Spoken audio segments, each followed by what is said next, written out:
Žymiausių belgų pasaulyje laikomas komiksų herojus Tintinas. Tačiau daugelis muzikantų su tuo nesutiktų ir sakytų, kad labiausiai Belgiją pasaulyje garsina lūpinė armonikėle grojantis vyrukas – džiazo muzikantas Tootsas Tielmansas. 90-metis atlikėjas sveikinimų šį kartą susilaukė kaip niekad daug. Šiemet belgai jo garbei surengė 14 renginių. Galbūt taip jie tikisi atsigriebti už laiką, kai nesidomėjo Tootso Tielmanso kuriama muzika. Mat jis išgarsėjo ir tikriausia džiazo legenda tapo Amerikoje, o pripažinimo namuose muzikantas susilaukė tik gerokai vėliau. Nepadėjo net faktas, kad Tootsas Tielmansas visada grojo su labai žinomais muzikantais. Jis ir vadinamas žvaigždė tarp žvaigždžių. Dabar Tootsas Tielmansas turi Amerikos ir Belgijos pilietybės. Kartu su žmona gyvena 2 žemynuose ir laisvai kalba 3 kalbomis.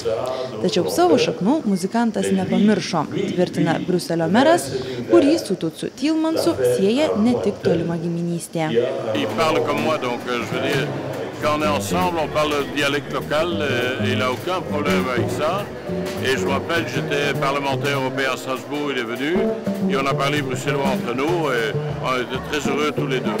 Mais lui est véritablement une espèce de génie de la musique, que moi je trouve exceptionnel, parce que même à son âge aujourd'hui, on a fêté ses 90 ans, 90 ans, même aujourd'hui, vous l'avez entendu tout à l'heure, il a une puissance musicale qui est le reflet d'un génie. Il est juste, il est particulier, il est merveilleux.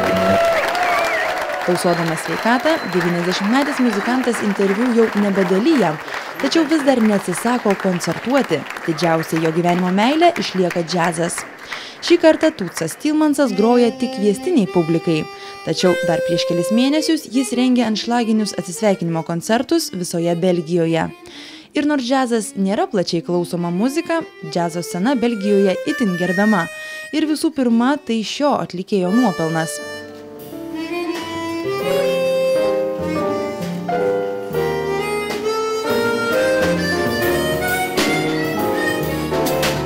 Būdamas 40, Tootsas Tielmansas pasiekė populiarumo viršūnę, tuomet pasirodė jo sėkmingiausias kūrinys Bluesette. Pasaulyje Tootsą Tielmansą išgarsino vienas mažiausių muzikos instrumentų – lūpinė armonikėlė, kurią jis sukūrė daugelį legendinių melodijų. Šis belgas laikomas didžiuoju 20-ojo amžiaus lūpinės armonikėlės virtuozu.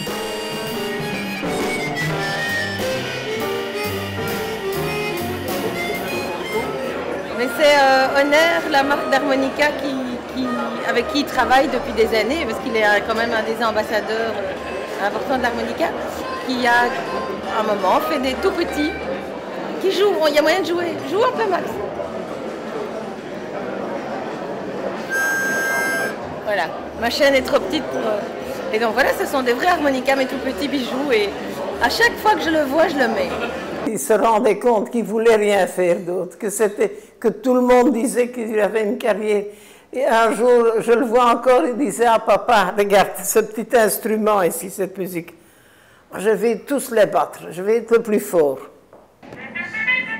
Tootso Tielmanso gyvenimo kelias pristatomas šį mėnesį Briuselyje atidarytoje interaktyvioje parodoje.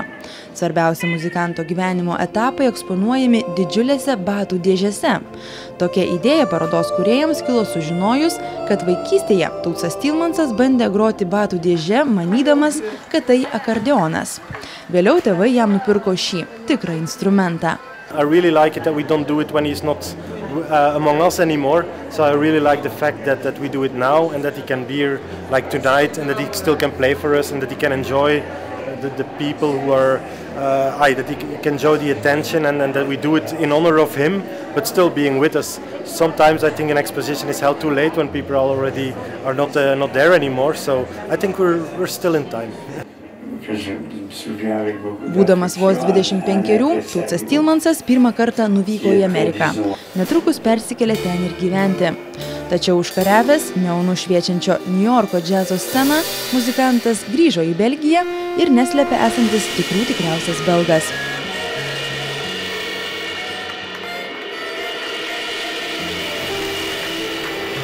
Eglė Mekrytė, LRT televizijai iš Briuselio.